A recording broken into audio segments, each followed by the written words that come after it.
Hi friends, అందరు ఎట్లున్నారు? బాగున్నారు గదా! నేను గూడా బాగున్నా. మీ సపోర్ట్ ఉంటే ఇంకా మంచిగుంటా. నాకు సపోర్ట్ చేసేటోళ్ళు, లైక్ చేసేటోళ్ళు, కామెంట్ చేసేటోళ్ళు అందరికి గూడా నేనైతే పేరు పేరున ధన్యవాదాలు చెప్తానా. అంతేగాకుండా కొత్తగా ఎవరైనా నా ఛానల్ చూస్తున్నట్లయితే కొద్దిగా లైక్ చేసి, సబ్స్క్రైబ్ చేసి నాకు సపోర్ట్ చేస్తారని అనుకుంటానా.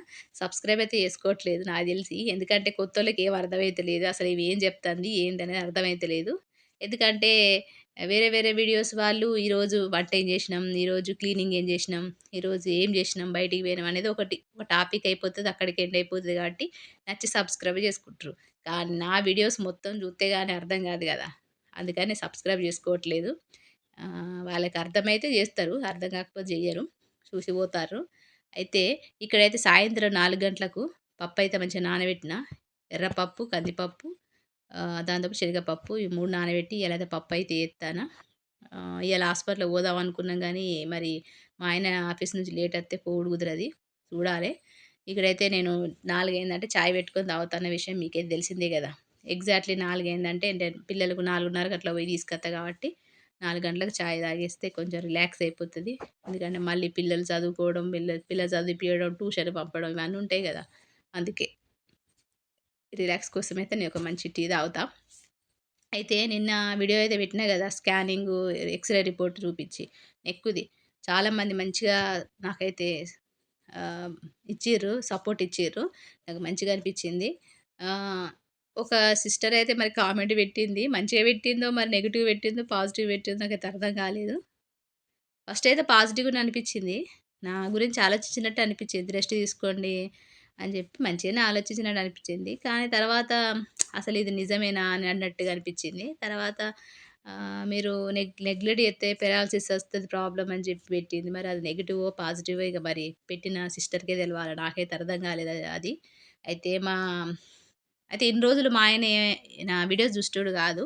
నిన్ననే సడెన్‌గా మా ఆయనకు చెప్పిన, "ఇట్లా వీడియో తీస్తానా, ఇట్లా అయింది. ఇన్ని సబ్స్క్రైబర్స్ అయ్యిర్రు. మన స్టోరీ చెప్తానా" అని చెప్పిన. అంటే అప్పట్లో చెప్పిన. కొత్తలో చెప్పిన. చెప్పినప్పుడు మా ఆయన అద్దన్నాడు. "తీసేయవే అవి అవసరం లేదు.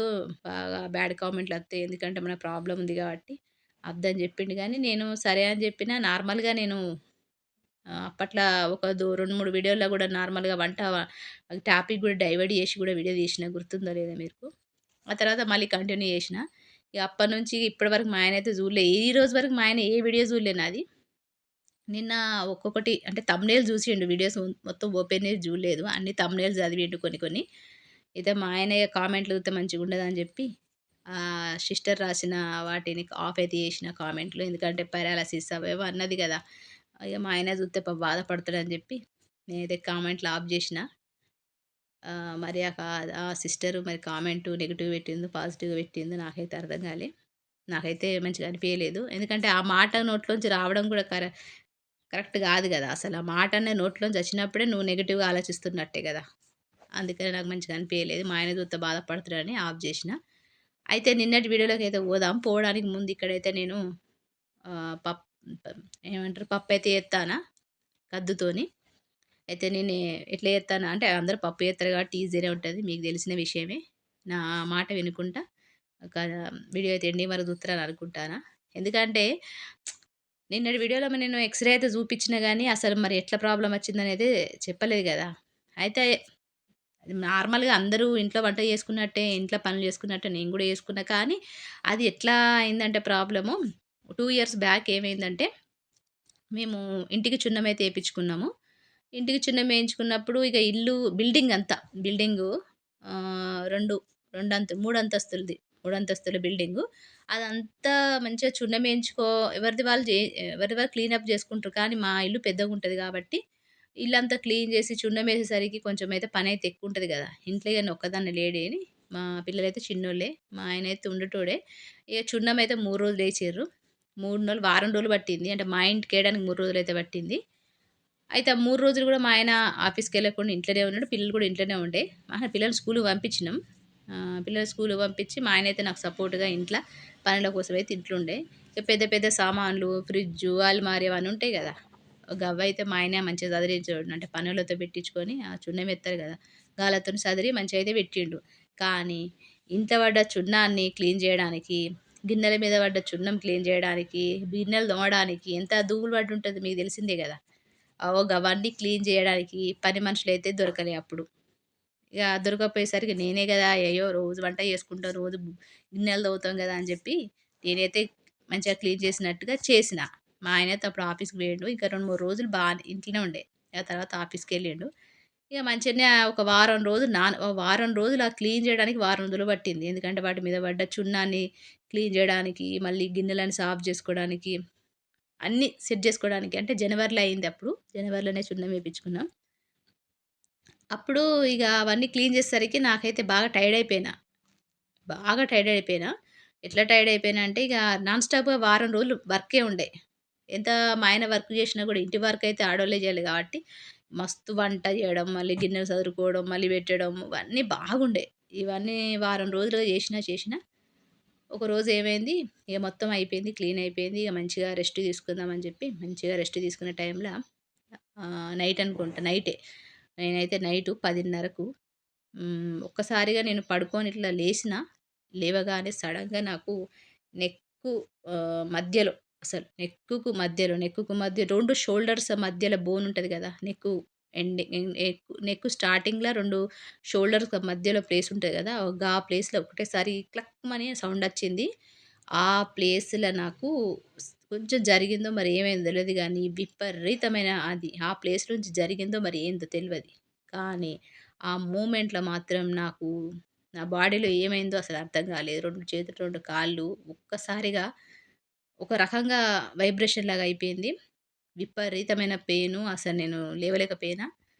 ఇగ అప్పుడు నైట్ 10:30కి అట్లా మా ఆయన ఒకటేసారి జూషిండు. మా ఆయన ఆళ్ళ అమ్మతోని ఫోన్‌లో మాట్లాడుతున్న టైంలోనే నేనైతే ఒక్కసారిగా ప్రాబ్లమ్‌లో కింద పడిపోయినా. ఇగ తొందరగా హాస్పిటల్‌కి తీసుకుపోయిండు. అప్పటిదప్పుడు మళ్ళీ తగ్గిపోయింది. ఒక 2 మినిట్స్‌లలో అది అట్లా ఆ ప్రాబ్లమ్ కాళ్ళు చేతులు మంచిగయిపోయినాయి. తర్వాత ఇగ హాస్పిటల్‌కి తొందరగా తీసుకుపోయేసరికి డాక్టర్‌లకేం తెలుస్తది? దానికి స్కానింగ్ తీయాలి, అవన్నీ చేయాలి గదా! అవైతే ఏం జేయలేదు. "గిట్ల అయింది ప్రాబ్లమ్" అంటే ఏమన్నా సడెన్‌గా లేచినవా అమ్మ బాత్రూమ్‌లో గాని అట్లా అని చెప్పిండు గానీ, నేనే అట్లా ఏం జేయలేదు. పడుకొని ఇట్లా లేచిన గంతే అని జెప్పిన. గోళీలు ఇచ్చిండు గానీ, ఏమని తగ్గిపోలేదు. ఇగ 2 రోజులకు మాత్రం రిలాక్స్ అయిపోయింది. ఇక్కడ చూత్తారు గదా! చాయ్ అయితే అయింది. ఇక్కడ టమాటాలు, కద్దు, పచ్చిమిర్చి అన్నీ అయితే మంచిగా కడిగేసి అయితే పెట్టుకున్నా. ఇంకోటేందంటే మనకు లేడీస్‌కు పెళ్లి కాకముందు మనము ఇంట్ల వంటలు ఏం జెయ్యం. బయట మనం స్కూలుకి పోవడం, కాలేజీలో పోవడం వల్ల మనకి ఎండైతే తగులుతది. కానీ పెళ్లయిన తర్వాత మనం ఇంటికి పరిమితం అయిపోతాం గదా! అప్పుడు ఎండనేది తగలదు మనకసలెక్కువ. ఎందుకంటే లేడీస్‌కి పిగ్మెంటేషన్ రావడానికైనా, స్కిన్ ఎలర్జీస్ రావడానికైనా, ఇంకా బోన్స్ వీక్ గావడమైనా అన్నీ గూడా మనకు డి విటమిన్ లేకపోవడం వలన అయితది. అందరికి అట్లనే అయితదని జెప్పా. కొన్ని రీజన్స్ ఉంటాయి అంతే. అయితే నాకిట్లా జరిగిందంతే. అందరికి ఇట్లనే జరగాలని లేదు గదా!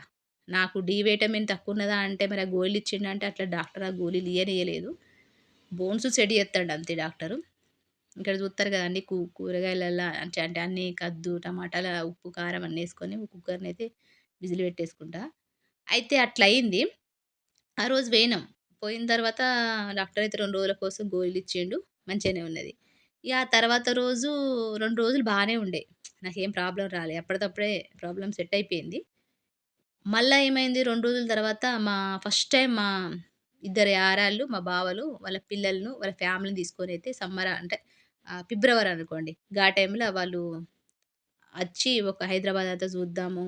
ఒక 2 రోజులు ఉంది. అంటే క్షుణ్ణం కూడా ఏపిచ్చినాం గదా! ఇల్లంతా నీట్‌గా అయిపోయింది. ఒకసారి మంచిగా చూద్దాము ఎట్లున్నదో అని చెప్పి ఒక టైమ్ పాస్ కోసమని మా ఇంటికొచ్చిర్రు. ఒక 2, 3 రోజులు ఉందామని జెప్పి వస్తాంటే ఏం జేసినాం మేము బెడ్లు అవన్నీ ఉంటాయి గదా! అంటే అవసరం లేని బెడ్‌లన్నీ మనం కట్టేసి మీద పెడతాం గదా!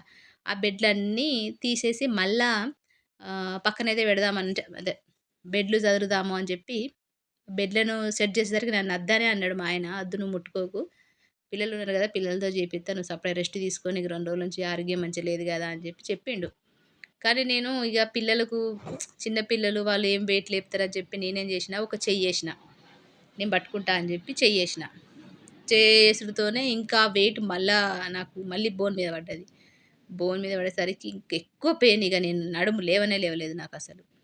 లేవకపోయేసరికి అప్పటికి మా బావలు ఇద్దరు, యారాళ్ళిద్దరు ఆల్రెడీ మా ఇంటి దగ్గరనే ఆటోలొస్తారు. అంటే అంత అంత దూరంలో ఉన్నారు.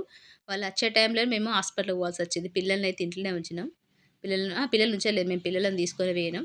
చాలా మాతోనే పిల్లలొచ్చేసిర్రు. మాకైతే ఫోను జేసిర్రు. "తమ్ముడు ఎక్కడున్నావు" అని జెప్తే, "ఇట్లా హాస్పిటల్‌కొచ్చినాం" అని జెప్పిండు. వాళ్ళకైతే మా పిల్లలని తీసుకొని వాళ్ళైతే మా ఇంటికొచ్చేసిర్రు. ఇక్కడ జూత్తరు గదా! నేను కొంచెం చింతపండు అవన్నీ ఏషినా. ఉప్పు, కారం అన్నీ మళ్ళీ సరిపోకపోతే మళ్ళేషినా. అయితే ఇగ హాస్పిటల్‌కి తీసుకుపోయారు. సడెన్‌గా తీసుకుపోయారు. 2 రోజుల ముందు ఇట్లయింది. మళ్ళా ఇప్పుడు కొంచెం వెయిట్ లేపగానే మళ్ళీ ఇట్లా అయిందనడంతోనే డాక్టర్లు ఏం జేషిండ్రు, గ్లూకోజ్ అయితే ఎక్కిచ్చిండ్రు. పెయిన్ కిల్లర్‌లు ఏసిర్రు గంతే గదా! పెయిన్ కిల్లర్‌లే ఎత్తరు. అసలు డాక్టర్‌కు ఏ ప్రాబ్లమ్ ఉందో అంటే ఆర్థోపెడిక్ డాక్టర్ దగ్గర తీసుకపోతే ఆయన మొత్తం స్కానింగ్ అవన్నీ తీసి చెప్తాడు. అయితే ఇగ సడెన్‌గా ఎళ్ళిపోవడం అయితంది గాబట్టి ఏం జేసినామంటే ఇగ డాక్టర్ దగ్గరికి పోతే సడెన్‌గా ఫిజిషియన్ ఉంటారు గదా! Normal doctors. అక్కడికి తీసుకపోతే ఆళ్ళైతే గ్లూకోజ్ ఎక్కిచ్చిర్రు. 2 గ్లూకోజులు, ఇంజెక్షన్‌లు, పెయిన్ కిల్లర్‌లు, గోళీలైతే వారం రోజులకిచ్చిర్రు. ఇచ్చి ఇక నేను గోళీలు అవన్నీ గ్లూకోజ్ ఎక్కించుకొనైతే ఇంటికొచ్చిన. ఇంటికొచ్చిన తర్వాత మా వదిన అంటే మా యారాళ్ళు, మా బావలు, వాళ్ళ పిల్లలు మా ఇంటికైతే వచ్చి ఉన్నారు. ఒకరోజు 2, 3 రోజులు ఉన్నారు. 3 రోజులు ఉన్నారు. ఆ 3 రోజులల్లా నాకు హెల్త్ ఇష్యూసే ఉంది. మీరైతే చూసిర్రు గదా! ఇప్పుడైతే చెప్పినా గదా! ఫస్టు ఆళ్ళు రావడానికి 2 రోజుల ముందు నుంచే నాకు ప్రాబ్లమ్ ఉండే. వాళ్ళొత్తారని జెప్పి వాళ్ళ కోసం బెడ్‌లు అవన్నీ అరేంజ్ చేసేసరికి మళ్ళా ప్రాబ్లమ్ వచ్చింది. ఇక వాళ్ళతోనే మేమైతే అట్లనే స్పెండ్ చేసిన. పెయిన్ ఉండే ఏమైంది అంటే మొత్తం స్టోరీ చెప్పిన. ఇట్లా అయింది, అట్లా అయిందని చెప్పి. ఇగ ఇగ ఆళ్ళు 3, 4 రోజులున్నారు. అంతా హైదరాబాద్ అంతా చూపించినాం. వాళ్ళతో పాటు నేను గూడా పోయినా. అంటే నాకు బెల్ట్ ఇచ్చిండు. మీకు నడుముకు ప్రాబ్లమ్ ఉందని చెప్పి ఒక బెల్ట్ పట్టిచ్చిండు. ఇగ బెల్ట్ పట్టి పెట్టుకొనే ఇగ మా యారాళ్ళతోని, మా బావలతోని ఇగ హైదరాబాద్ అంతా చార్మినార్ వైపు నాకు హెల్త్ బాలేదు. అయినా గూడా ఇగ వాళ్ళొచ్చిర్రు గదా! అచ్చినప్పుడు వాళ్ళని వదిలేసి నేను ఇంట్లో ఉంటే ఏమనుకుంటారో అన్న ఒక ఆహ్, అదితోని నేనైతే ఆళ్ళతోని ఇగ పోయినా. అంత ప్రాబ్లమ్ పెట్టుకొని. ఇగ పోయినా మొత్తం వాళ్ళకంతా షాపింగ్‌లు అవన్నీ బట్టలు ఏమేమి తీసుకుంటారో అవన్నీ తీసుకున్నాం. పొద్దున 10 గంటలకు బయలుదేరితే సాయంత్రం 4, 4:30 వరకు ఇగ షాపింగ్‌లన్నీ చేసుకొని ఇంటికైతే వచ్చినాం. ఇంటికొచ్చిన తర్వాత ఇగ వంట, వార్పు మళ్ళా చేసిన. ఇగ గిట్ల మళ్ళా ఒకదాని మీద ఒకటి పని బాగా పడ్డది నాకు. పడేసరికి ఇంకెక్కువ పెయిన్ అయింది. ఇంకెక్కువ పెయిన్ అయిపోయింది. చూస్తారు గదా! ఇక్కడైతే పోపేసిన. అన్ని అన్ని రకాల అంటే జీలకర్ర, ఆవాలు అన్నీ గూడా ఏసిన. ఏసేసిన తర్వాత గిట్ల పోపేసుకుంటే మంచిగుంటది లాస్ట్‌ల. అంటే ఉల్లిపాయలేసినా గదా! గవేత్తే మంచిగా అనిపిత్తది. అయితే ఇగ వాళ్ళతో నేను టైమ్ పాస్ అయితే చేసిన. మంచిగనే చేసిన. మా ఆయనైతే అన్నాడు, "పోకే నువ్వు నీకు హెల్త్ ఇష్యూస్ ఉన్న విషయం వాళ్ళకి తెలవది. నీకేందన్న ప్రాబ్లమ్ నాకు తెలుసు, నీకు తెలుసు. నేనైతే ఇంట్లో ఉంటాను గదా! నాతో పాటు నువ్వుండు. వాళ్ళకి అన్ని విషయాలు తెలుసు గాబట్టి వాళ్ళు హైదరాబాద్ కొత్తవేం కాదు గదా! వాళ్ళు చూసొత్తరు. నువ్వు ఇంట్లో ఉండవే" అంటే మా ఆయన చెప్తే నేను ఇనలేదు. వాళ్ళేమన్నా అనుకుంటారు నువ్వు నువ్వు పోక, నేను పోక మనం ఇంట్లో ఉంటే ఏమన్నా అనుకుంటారని చెప్పి వాళ్ళ కోసం నేను మొహమాటం కోసం పోతే నాకు మళ్ళీ ప్రాబ్లమ్ అయింది. ఇంటికైతే వచ్చిన. ఇంటికొచ్చిన తర్వాత అందరం కలిసి ఇంటికొచ్చినాం 4:30కి అట్లా. ఇగ ఆ రోజు మంచిగా నైటు మళ్ళీ బిర్యానీలు అవన్నీ చేసుకున్నాం. మంచిగా షాపింగ్ చేసిన బట్టలు అవన్నీ చూపిచ్చిర్రు. మంచిగా హ్యాపీగానే అయింది. మళ్ళీ ఏమైంది రాత్రి 12:30కు మళ్ళీ ప్రాబ్లమ్ అయింది. సడెన్‌గా నడుము నొప్పి లేసింది. సడెన్‌గా నాకు బాగా పెయిన్ లేసింది. ఇగ నడవలేనంత పరిస్థితి అయిపోయింది. మెల్లమెల్లగా మెట్లు దిక్కుంటా ఇగ ఆటో మాట్లాడితే మేమైతే హాస్పిటల్‌కి తీసుకపోతే డాక్టర్ అన్నీ చెక్ జేసిండు. అన్నీ. నరాల డాక్టర్ ఈసారి పెద్ద డాక్టర్ దగ్గరికి తీసుకుపోయిండ్రు. ఇగ మా బావలుండే, మా యారాలుండే రాత్రి 12:30కు. ఇగ మా యారాలైతే ఇంట్లోనే ఉండే. పెద్ద యారాలు నాతోనొచ్చే వచ్చింది. రెండో యారాలైతే ఇగ మా పిల్లలు, వాళ్ళ పిల్లలున్నారని జెప్పి ఇగ రాత్రి గదా! అందుకని ఇగ ఆమైతే ఇంట్లోనే ఉండే. ఇగ మా ఇద్దరు బావలు, మా పెద్ద యారాలు, మా ఆయన, నేను అందరం కలిసి ఆటోలో హాస్పిటల్‌కైతే పోయినాం. ఇగ డాక్టర్ ఏమన్నాడు, ఏందన్నది మీకైతే రేపటి వీడియోలో చెప్తా. ఉంటా మరి. నమస్తే.